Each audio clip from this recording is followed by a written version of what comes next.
điều tôi biết về sữa non.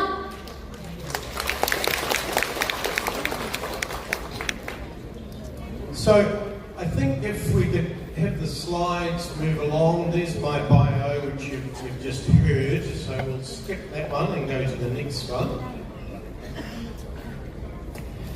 I'm going to start firstly with a world view of colostrum.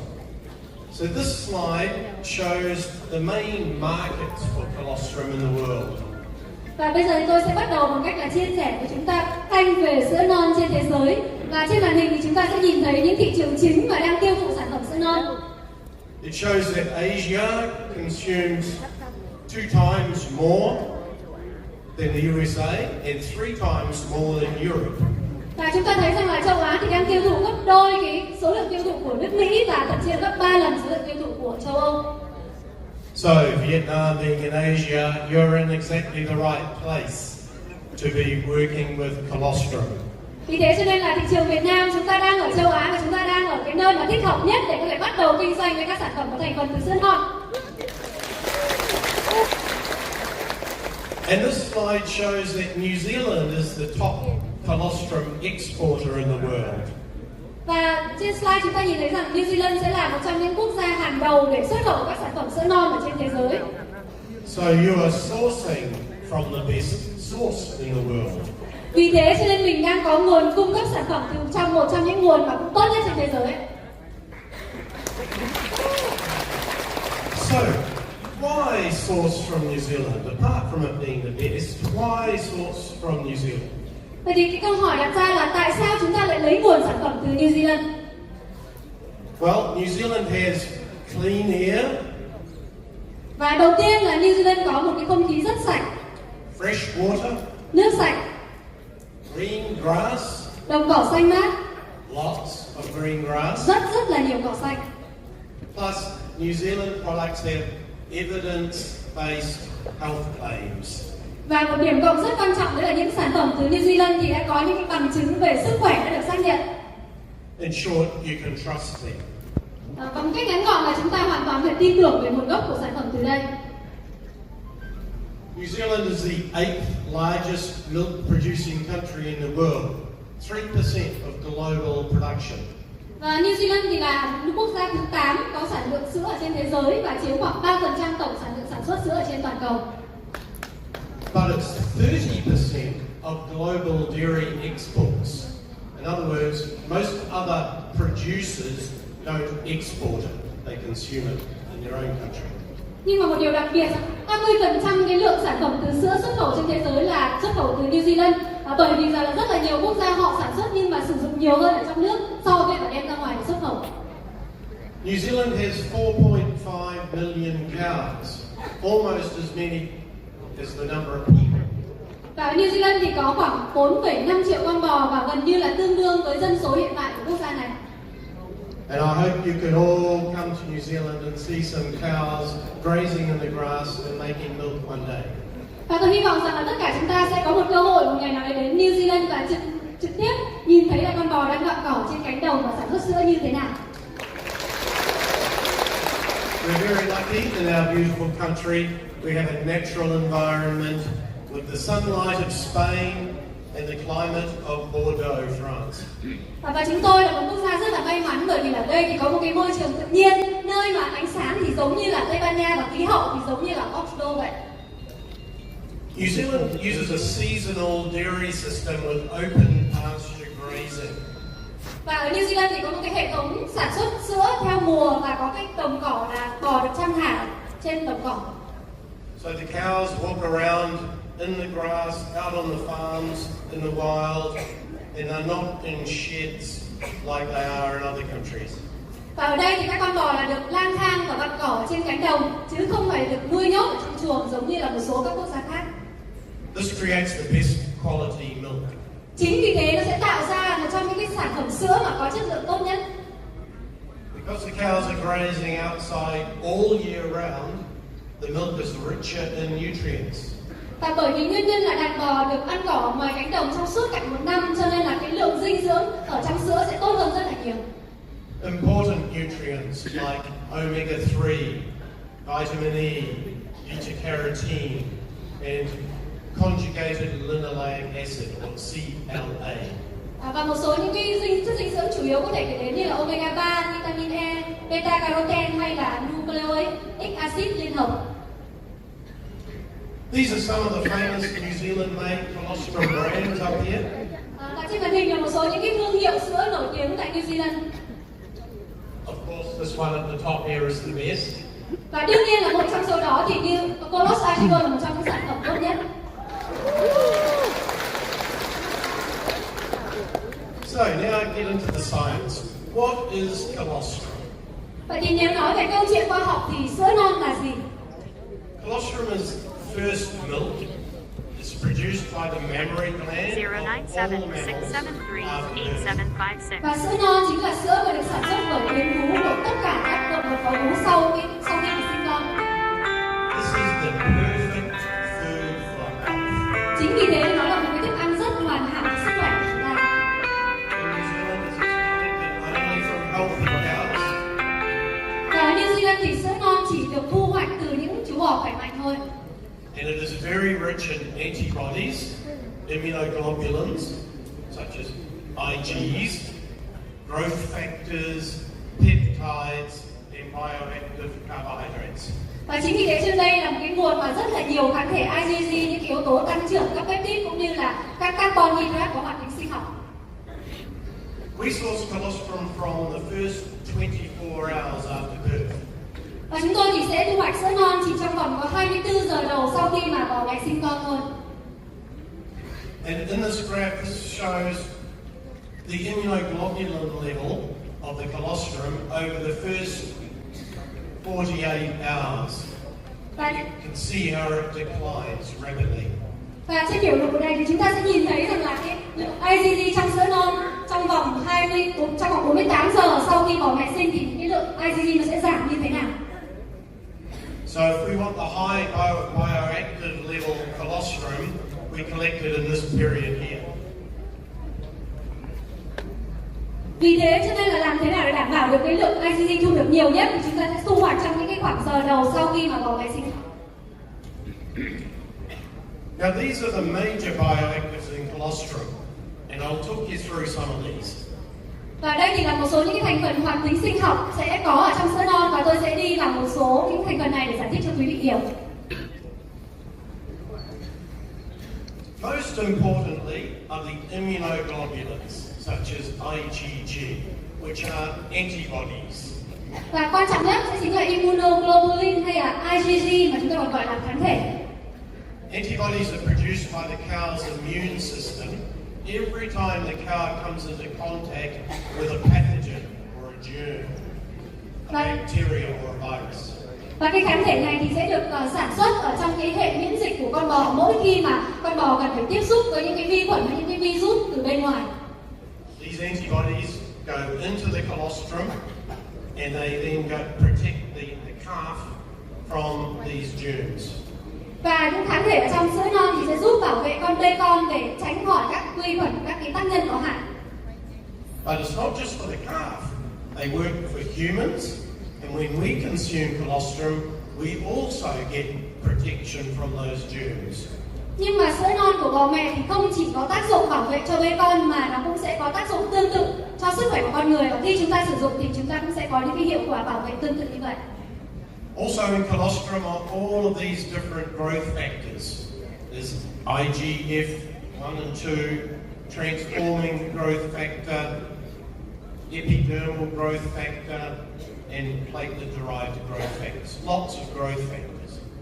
Và ngoài những yếu tố tăng trưởng này thì trong sữa non sẽ còn có những cái yếu tố tăng trưởng IGF-1, IGF-2, những yếu tố chuyển hóa, những yếu tố về biểu bì, về nguyên bào sợi hay là những yếu tố mà tăng trưởng có nguồn gốc từ tiểu cầu. Now there are also a range of enzymes in colostrum, and some of them are listed here. Và trong sữa non thì cũng sẽ có hàng loạt các loại enzyme mà tôi đang liệt kê ở trên màn hình. Lactoperoxidase is an antibacterial enzyme. Và lactoperoxidase là một cái loại kháng khuẩn, có tác dụng kháng khuẩn. Lactoferrin. Has anyone heard of lactoferrin? Và anh chị nào đã từng nghe về lactoferrin chưa ạ? Yes, good. Lactoferrin is a supplement on its own, yet it is part of what you consume in colostrum. Và lactoferrin thì là thực chất là một cái chất bổ sung dinh dưỡng, bản thân của nó là như vậy, và nó chính là một phần những gì mà đang có ở trong sữa non. In fact, there's 20 times more lactoferrin in colostrum than there is in milk. Và thực tế là trong sữa non thì lượng lactoferrin nó sẽ gấp 20 lần so với sữa thông thường. Lactoferrin is important for iron absorption and immunity. Và lactoferrin này thì vô cùng quan trọng cho việc là cơ thể có thể hấp thụ được chất sắt cũng như là giúp thúc đẩy cho hệ miễn dịch. And transferrin, this other protein in milk, is also an important for iron binding and transport. Và transferrin thì cũng là một trong những cái chất protein rất là quan trọng mà nó sẽ giúp cho kết nối cũng như là vận chuyển chất sắt ở trong cơ thể. Lysozyme, it destroys bacteria and viruses on contact. Và cái lysozyme thì sẽ giúp tiêu diệt cũng như là phá hủy các virus vi khuẩn khi mà nó tiếp xúc với các virus vi khuẩn này. Xanthine oxidase, it releases hydrogen peroxide, which kills bacteria. Và một loại nữa là xanthine oxidase thì nó sẽ giúp giải phóng ra các hydrogen peroxide và giúp tiêu diệt vi khuẩn ở trong cơ thể. Colostrum also has protease inhibitors, which prevent the digestion of colostrum in the gut. Và cái chất kháng protein thì ở trong sữa non thì nó sẽ giúp cản trở và ngăn chặn quá trình mà tiêu hủy và tiêu hóa sữa non ở trong đường ruột. And finally, lactalbumin, which raises brain serotonin levels in the brain and improves mood. And it's no wonder we feel good when we take colostrum. Và cuối cùng thì lactalbumin chính là một cái chất mà nó sẽ giúp làm tăng serotonin trong não, giúp cải thiện tâm trạng. Vì thế cho nên là khi mà chúng ta sữa non chúng ta sẽ cảm thấy tâm trạng thoải mái hơn.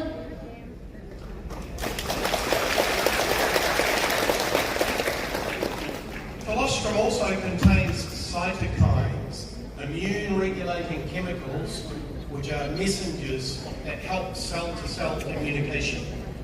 Và ở trong sữa non thì nó sẽ có một cái thành phần gọi là cytokine, thì nó sẽ giúp điều chỉnh, điều hòa các cái hoạt động miễn dịch và nó lại điều chỉnh các thông điệp về hóa học, giúp cho tế bào đến tế bào có thể kết nối và giao tiếp với nhau tốt hơn. Cytokines boost T-cell activity and antibody production. Và cái chất này thì nó sẽ giúp thúc đẩy các hoạt động của tế bào T cũng như là thúc đẩy quá trình sản xuất kháng thể trong cơ thể. Leukocytes, which stimulate the production of interferon, which slows viral reproduction. Và leukocyte thì lại là một chất mà nó giúp thúc đẩy quá trình hoạt động của các interferon và cũng như là làm chậm quá trình tái sản xuất của virus ở trong cơ thể mình. Lymphokines, which are antiviral chemicals. Lymphokine thì là các hóa chất hợp chất mà nó sẽ giúp kháng virus. And interleukins, which regulate the immune response. Và cuối cùng là interleukin thì là chất mà nó sẽ giúp điều hòa các phản ứng miễn dịch của cơ thể. I'm sure you'll agree that that's wow, there's a lot in colostrum, right? Vì thế nên chúng ta hãy cho một tràng pháo thật là lớn vào wow, bởi vì là những tác dụng tuyệt vời có trong sữa non ạ. But wait, there's more. Nhưng mà chưa phải là hết, còn rất nhiều. Colostrum also has a full complement of all of these vitamins and minerals. Và sữa non thì còn là một tổng hợp rất là đầy đủ của những loại vitamin và khoáng chất ở đây. Very powerful. Rất là quyền lực ạ. So in summary, colostrum is the most powerful, complete, natural, and bioactive food you will ever eat. Vì thế cho nên có thể nói rằng là sữa non là một trong những loại thức ăn có quyền lực, hoàn thiện, tự nhiên và có hoạt tính sinh học tốt nhất chúng ta có thể từng được ăn.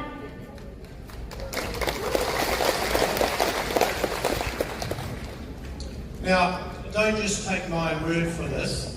I'm going to go through now some of the health benefits and the published scientific papers that prove this. Và tất cả những điều mà tôi chia sẻ trên đây thì sẽ có những cái tài liệu và bằng chứng nghiên cứu khoa học để chứng minh cho những điều này. There is actually scientific and clinical evidence for these benefits in these areas. Và đương nhiên là cũng sẽ có những cái bằng chứng cũng như là thử nghiệm khoa học để chứng minh cho những kiến thức mà tôi vừa chia sẻ với các anh chị. Influenza prevention. Influenza prevention. Và đầu tiên đấy là cái khả năng mà có thể ngăn ngừa cái cảm cúm. Reduced incidence of upper respiratory tract infections. Hay là nó là sẽ làm giảm cái việc mà có nguy cơ để nhiễm các cái bệnh về đường hô hấp trên. That's colds and flus. Ví dụ như là cảm lạnh hay là cảm cúm chẳng hạn. Treatment and prevention of diarrhea. Hay là nó cũng sẽ có tác dụng là giúp ngăn ngừa cái nguy cơ bị bệnh này. Colitis. Viêm đại tràng. And also protection of the gastrointestinal lining, which helps heal the gut. Và một cái tác dụng nữa là nó sẽ giúp bảo vệ cái niêm mạc trong đường ruột, vì thế cho nên giúp ruột của chúng ta nó sẽ lạnh hơn. Now, I often get asked about the bioavailability of colostrum. Và một trong những cái câu hỏi mà tôi thường được hỏi đấy là hoạt tính sinh học của sữa non như thế nào? Does it survive the stomach acid, or does it get chopped up and digested in the stomach? Vậy thì liệu sữa non có thể đi qua được axit ở trong dạ dày hay không? Hay là nó sẽ bị phân hủy và sẽ bị tiêu hóa hoàn toàn? Well, there was one study on this by scientists Kelly and Roos, who measured the immunoglobulin passage through the gut all the way through into the feces. Và có một cái nghiên cứu khoa học của hai nhà khoa học tên là Kelly và Roos, là những người mà đã đo lường cái hàm lượng immunoglobulins đi qua đường ruột của chúng ta và sẽ được thải vào trong phân như thế nào. And what they proved was that the antibodies do survive the entire length of the gastrointestinal tract. Và nghiên cứu khoa học này thì nó thể hiện rằng là các cái kháng thể này có thể được tồn tại suốt cái chiều dài của đường ruột. And part of the reason for that is that it contains those protease inhibitors to prevent digestion. Và cái nguyên nhân đấy là bởi vì trong kháng thể nó sẽ có cái chất kháng protease, đấy chính là chất mà sẽ giúp cản trở việc tiêu hóa sữa non ở trong đường ruột. But we've actually improved on that further with bionactol, which I'll talk about more shortly. Và chúng ta sẽ được hiểu hơn về điều này khi mà chúng ta nói thêm về công nghệ bionactol, là công nghệ mà tôi sẽ chia sẻ lần sau đây. So the answer is yes, colostrum does survive digestion and is bioavailable. Và vì thế cho nên câu trả lời rằng là colostrum hoàn toàn có thể tồn tại trong quá trình tiêu hóa của đường ruột và nó có hoạt tính sinh học tốt.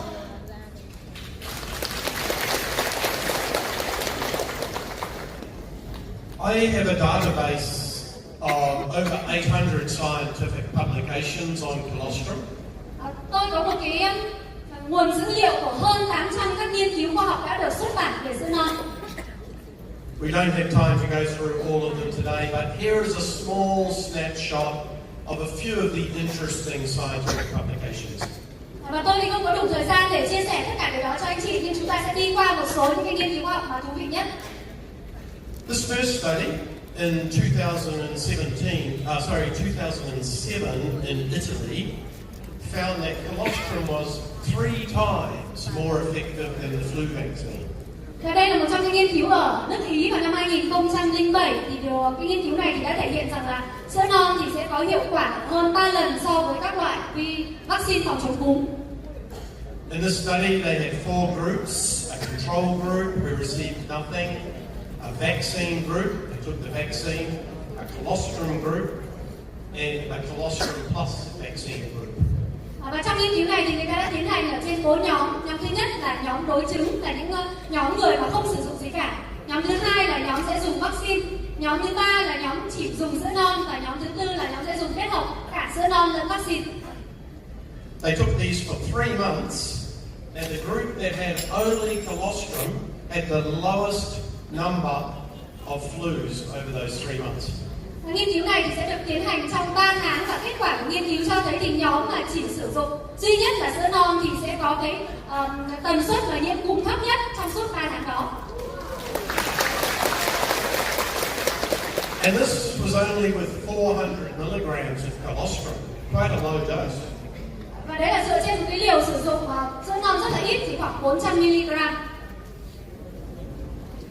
This next study was in 605 children in India who had upper recurring respiratory tract infections.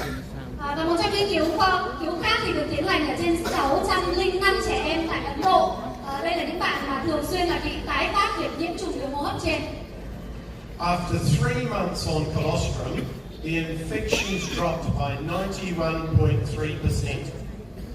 Và sau 3 tháng thử nghiệm sử dụng sữa non thì cái tỷ lệ mà bị nhiễm và tái phát giảm xuống 91,2%. Very powerful. This is very important because the main treatment for infections had been antibiotics. Và cái điều này rất là quan trọng bởi vì là cái giải pháp mà chủ yếu để sử dụng trong cái quá trình này, đấy chính là giải pháp mà dùng các kháng thể để giúp tăng sức đề kháng của cơ thể. And as we heard from Mr. Keong from the Ministry of Health, he talked about antibiotic resistance being a big problem. Và chúng ta vừa mới nghe Cường chia sẻ lúc nãy là việc kháng kháng sinh đang trở thành một cái vấn đề rất là nghiêm trọng. So, having colostrum as an alternative is very, very important. Vì thế cho nên có thể sử dụng sữa non là một cái giải pháp thay thế là cho việc sử dụng kháng sinh thì là vô trọng, tuyệt vời.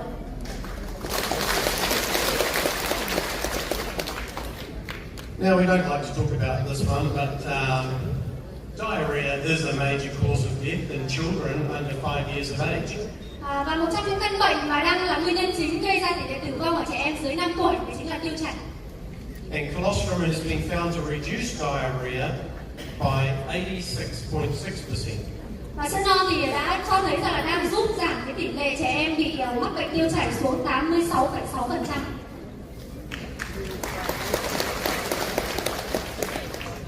Colostrum has long been known to benefit the gut. Và đã từ lâu thì con người ta đều biết rằng là sữa non thì rất là có hiệu quả và lợi ích cho đường ruột. Previous studies have shown that colostrum heals leaky gut syndrome. Và những nghiên cứu khoa học trước đây thì chứng minh rằng là sữa non sẽ có tác dụng là giúp làm giảm các triệu chứng là rò rỉ đường ruột. So leaky gut syndrome is a condition where the gut lining gets holes in it from various challenges, such as anti-inflammatory drugs, chemicals and toxins in the food, and allergens. Và cái rò rỉ đường ruột này nó là một cái tình trạng khi mà niêm mạc ruột chúng ta sẽ có các cái lỗ hổng do các cái nguyên nhân như là sử dụng các thuốc kháng sinh, các hóa chất, các chất có hại ở trong thức ăn hay là tiếp xúc với các chất gây dị ứng. But remember, all those growth factors that I talked about in colostrum, they help to heal these holes and reduce the symptoms of leaky gut. Và cái bí mật ở đằng sau đấy chính là các yếu tố tăng trưởng mà tôi vừa chia sẻ ở trong sữa non thì sẽ giúp làm liền các cái lỗ hổng này và sẽ giúp làm giảm các triệu chứng của việc rò rỉ đường ruột. This particular scientific study was on ulcerative colitis, which is inflammation of the colon. Là một nghiên cứu khoa học về các cái triệu chứng viêm dạ dày đại tràng hay là những cái sự viêm nhiễm mà có ở trong đại tràng của chúng ta. And it showed that colostrum improved 62.5% of the subjects. Và các cái đối tượng mà được sử dụng sữa non được ghi nhận là 62,5%. And these studies I mentioned before on leaky gut or intestinal permeability. Và đây thì là những nghiên cứu mà tôi vừa mới chia sẻ với anh chị, đấy là về cái tính giò ruột hay là cái tính thấm ở đường ruột của chúng ta như thế nào. Inside the gut are finger-like projections called villi. Và trong đường của chúng ta thì sẽ có những cái phần mà nhô lên giống như là ngón tay, ta gọi là nhung khao, làm tăng cái diện tích hấp thụ của đường ruột. Now, in the study, the doctors took endoscope pictures of these before and after administering an anti-inflammatory drug called indomethacin. Và các nhà nghiên cứu thì đã tiến hành chụp nội soi trước và sau khi người ta được sử dụng những cái sản phẩm thuốc mà có tác dụng kháng viêm được gọi là indomethacin. And after taking indomethacin, the villi were all shortened and broken and crooked. Và sau khi mà sử dụng thuốc này thì sẽ nhận thấy rằng là các nhung mao hay là các cái ngón tay đó nó sẽ bị ngắn lại hoặc là bị vỡ. But after taking colostrum, the villi grew back and were restored to full health and function again. Quite amazing.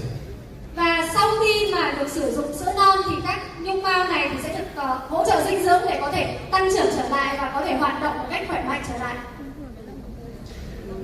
Now, I'd like to explain a few of the quality considerations of colostrum, because quality is really important.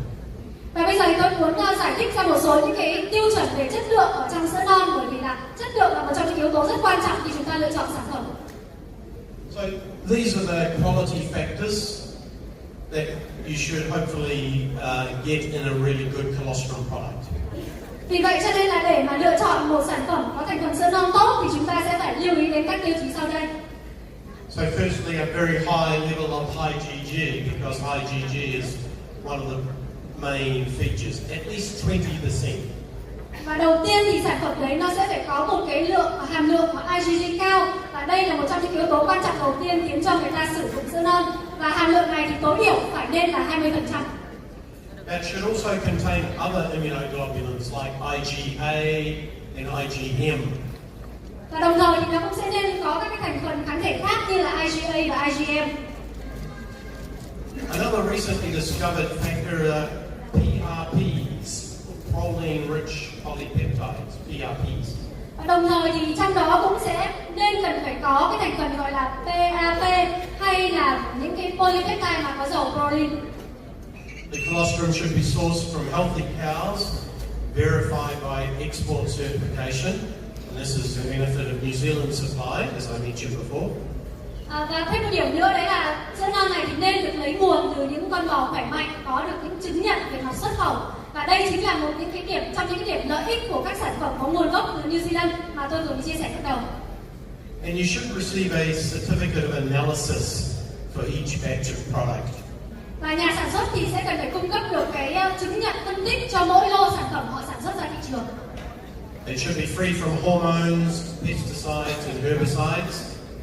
Sản phẩm sẽ không được phép chứa hormone, thuốc trừ sâu, thuốc diệt cỏ.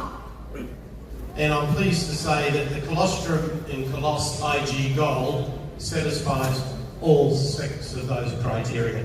Và tôi tự hào để nói rằng là sữa non ở trong Colos Ig Gold thì thỏa mãn 6 tiêu chuẩn này ạ.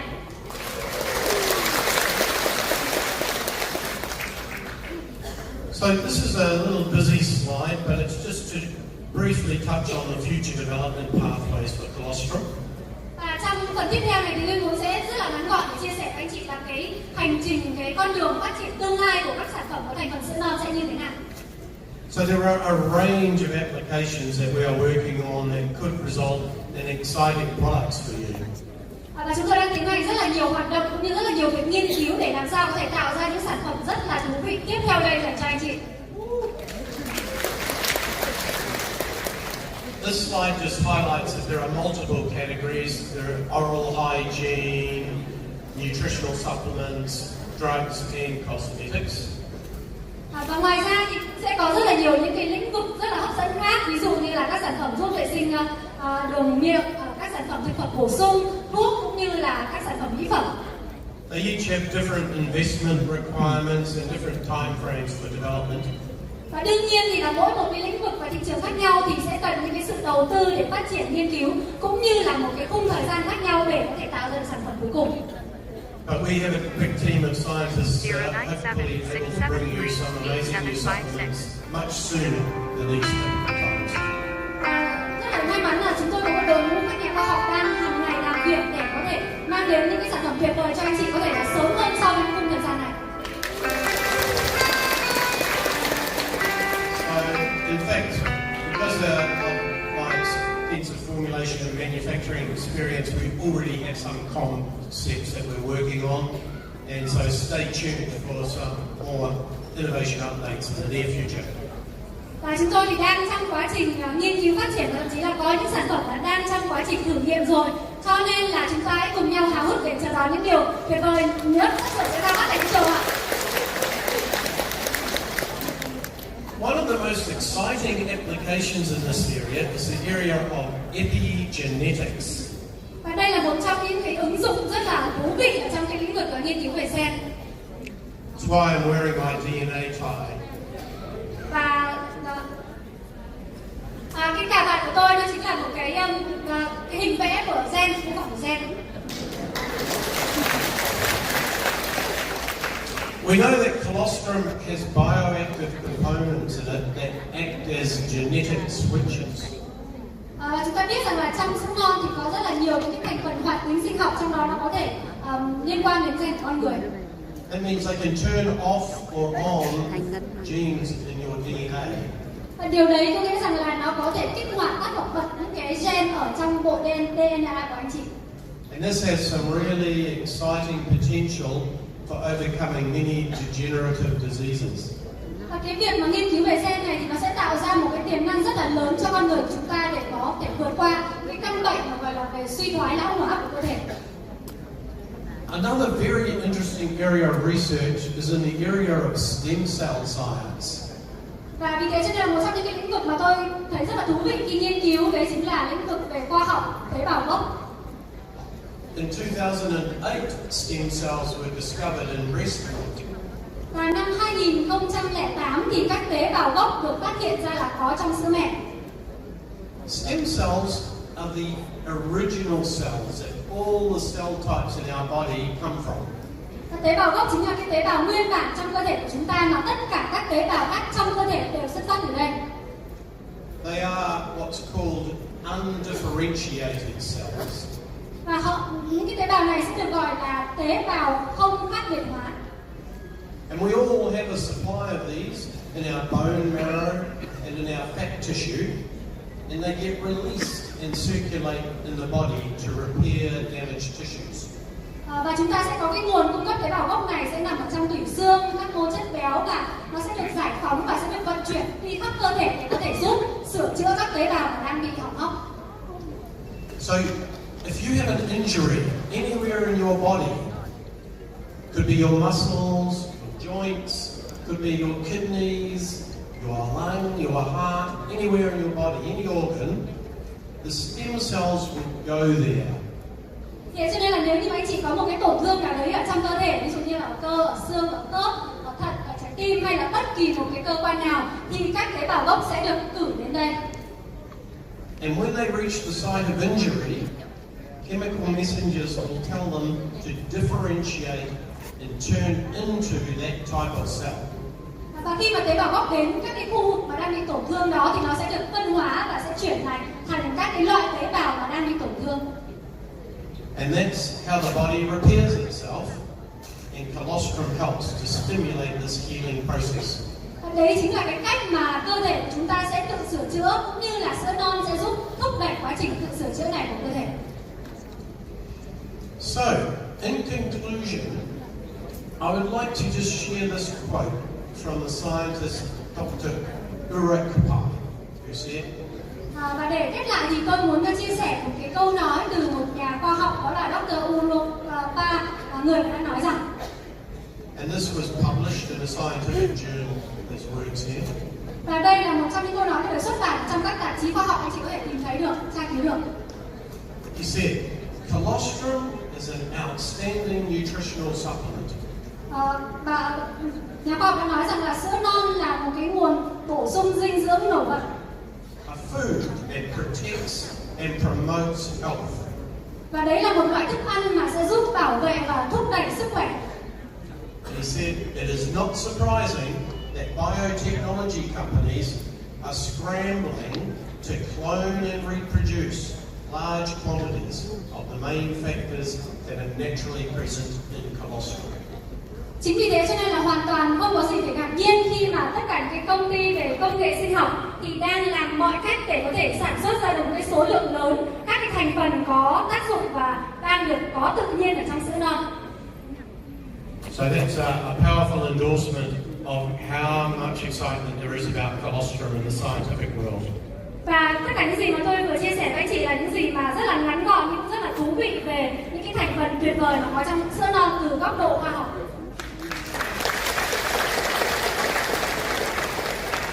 And here it is, your amazing new product, Colos Ig Gold. Và sau đây thì sẽ chính là sản phẩm mà mới và rất là tuyệt vời của chúng ta, đấy là Colos Ig Gold. David already did a very good training presentation on the details of this, but I'll just reinforce a few points. It contains colostrum, of course, and high IgG for superior immunity. Và trên màn hình thì đã có rất là chi tiết những cái thành phần công dụng của sản phẩm Colos Ig Gold, nhưng mà tôi sẽ nhấn mạnh một số điểm như sau. Thứ nhất là Ig Gold thì sẽ có cái hàm lượng IgG rất là cao để hỗ trợ cho hệ miễn dịch. Added calcium and vitamin D for stronger bones. Canxi và vitamin D thì sẽ giúp xương chắc khỏe hơn. Biolactol, a phospholipid delivery system for better absorption and protection.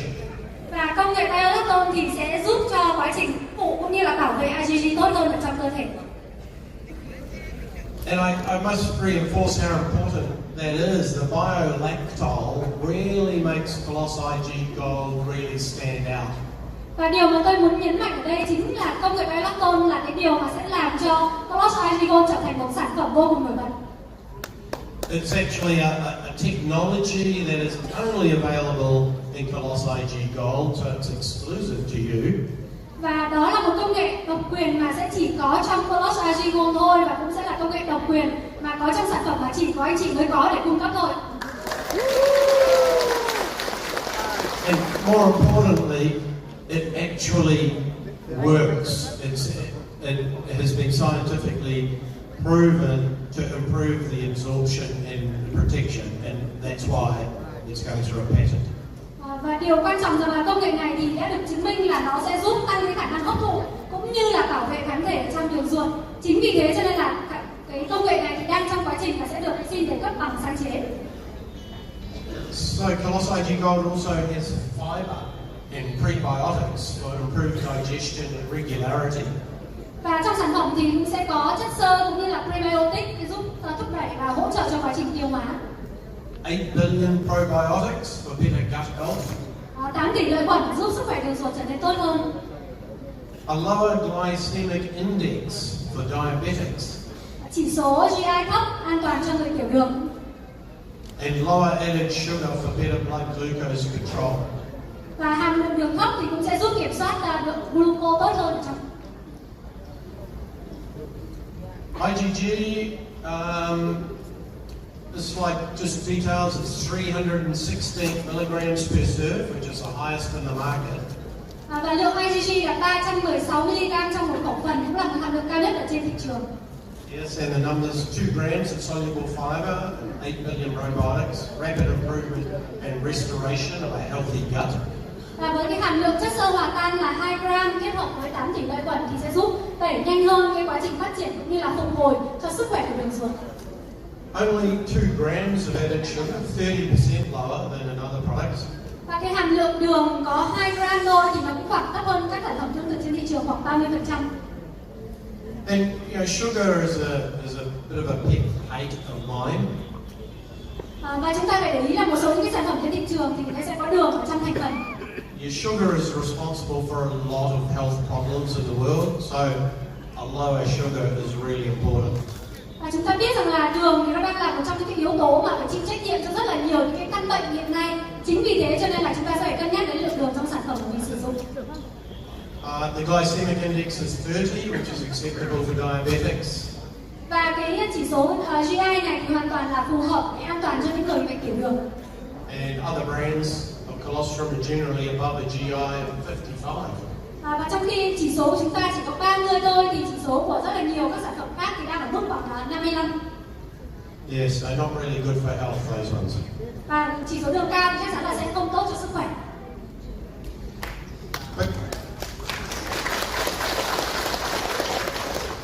So, Colos Ig Gold is the best in the class, and we actually validated this by doing a survey of nutritionists, expert nutritionists, and they concluded that it was number one. Và Colos Ig Gold thì được coi là một trong những sản phẩm rất là tốt khi mà chúng tôi đem trải nghiệm ở trong một nhóm các chuyên gia và các nhà khoa học thì họ đều đánh giá rằng Colos Ig Gold là một trong những sản phẩm tốt nhất.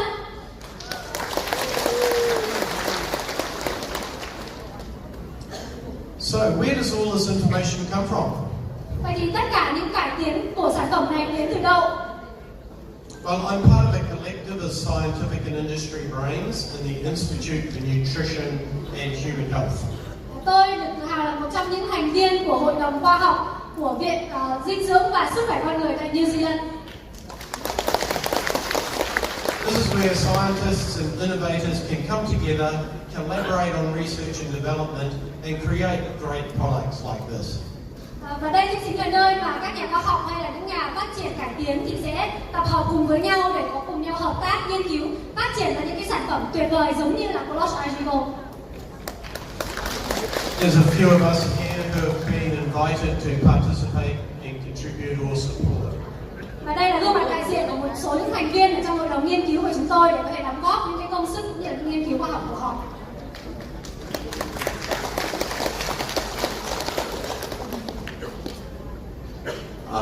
I think that brings to a close my presentation. So I just want to thank you very much, and I hope that's been helpful.